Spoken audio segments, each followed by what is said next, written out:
احد کی جنگ جیتنے کے بعد ابو سفیان فل کانفیڈنس میں آیا، اب تو ہم ان مسلمانوں کو چھوڑیں گے نہیں، تو انہوں نے 10,000 کا لشکر تیار کرنا شروع کیا۔ 10,000 مدینہ کی فوری آبادی سے بچے، عورتیں اور بوڑھے سب ملا کر بھی 10,000 نہیں تھے، تو یہ 10,000 کا لشکر کہاں سے آیا؟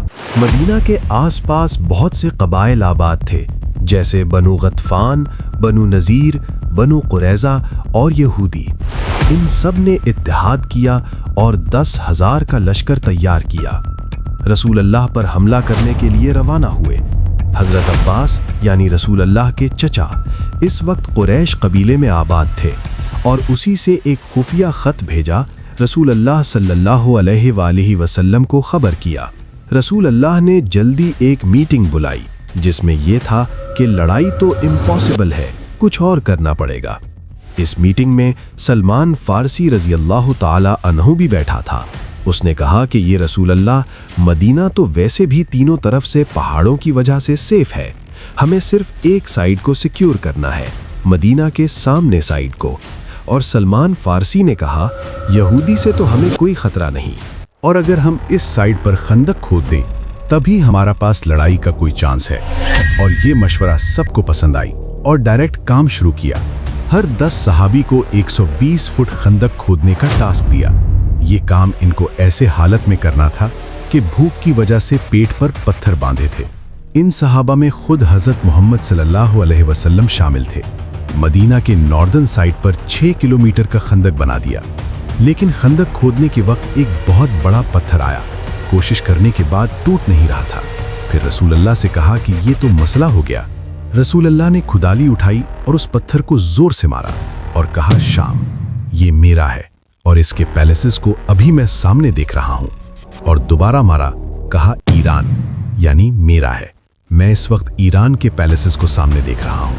اور تیسری بار زور سے مارا تو وہ پتھر چھوٹے چھوٹے ٹکڑوں میں تبدیل ہو گیا۔ یمن کے پیلیسز کے چابیاں میرے ہاتھ میں دی گئیں، یہ کیسے ہمیں ملے گا؟ اور وہاں سارے منافقین ہنسنے لگے، پیٹھ پر پتھر باندھے ہوئے ہیں، اور یہ لوگ شام، ایران اور یمن کی باتیں کر رہے ہیں۔ جب مکہ والوں کی فوج پہنچی تو سب مسلمان حیران ہو گئے، اتنا بڑا لشکر۔ دور سے ایک دوسرے کو دیکھتے تھے، کیونکہ مسلمانوں نے اتنا خندق کھود لیا تھا کہ کفار اس کو پھار نہیں کر سکے۔ سلمان فارسی رضی اللہ تعالی عنہ بالکل ریلیکس، اور اگر کفار کی فوج سامنے آتی تو ان کو تیروں سے مار دیتے۔ کافی دن یہی چلتا رہا، اور کافروں کے ایک گروہ کو غصہ آیا، اور وہ کسی طرح اس خندق کو پار کرنے کی کوشش کی، جس میں عمر بن عبد الود تھا، اور مسلمانوں کو چیلنج کیا، اور مسلمانوں میں کھلبلی مچ گئی۔ تم جو خود کو مسلمان کہتے ہو، اگر مرد ہو تو عمر کا سامنا کرو۔ اچھا، تو عمر ابن عبدود یہ ہے؟ کیا پہلوان ہے، کیا بازو ہیں اس کے؟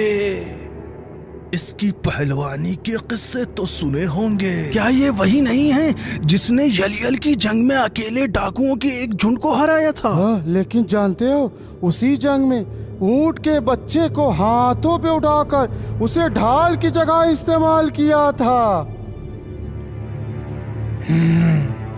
اس سے لڑنے مت جانا، جب ہی اس کے سامنے جائے گا جان سے ہاتھ دھو بیٹھے گا۔ تم میں سے کون ایسا ہے جو اٹھ کر اس مشرک کا جواب دے سکے؟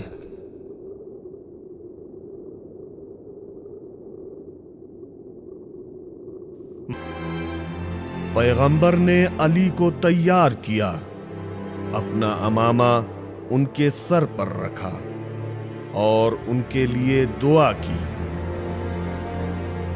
وہ کہ جن پر پیغمبر کو بہت امید تھی، جو خدا کے دین کی تنہا امید تھے، اور علی جا کر اس کو ختم کر دیا۔ ابو سفیان پھر ایک گیم کھیلا۔ مدینہ کے اندر تو ہم نہیں گھس سکتے، لیکن مدینہ کے اندر جو یہودی ہیں، ان کو مسلمان کبھی اچھے نہیں لگتے۔ ان کو اگر ہم قائل کریں تو ہم جنگ جیت سکتے ہیں، اور مسلمانوں کے بچوں اور عورتوں پر حملہ کریں تو مسلمان ان کو بچانے کے لیے ضرور آئیں گے، اور ہم ان پر حملہ کر دیں گے۔ اور یہودیوں نے ہاں کر دی، اور مسلمانوں سے کیا گیا سارے معاہدے توڑ دیے۔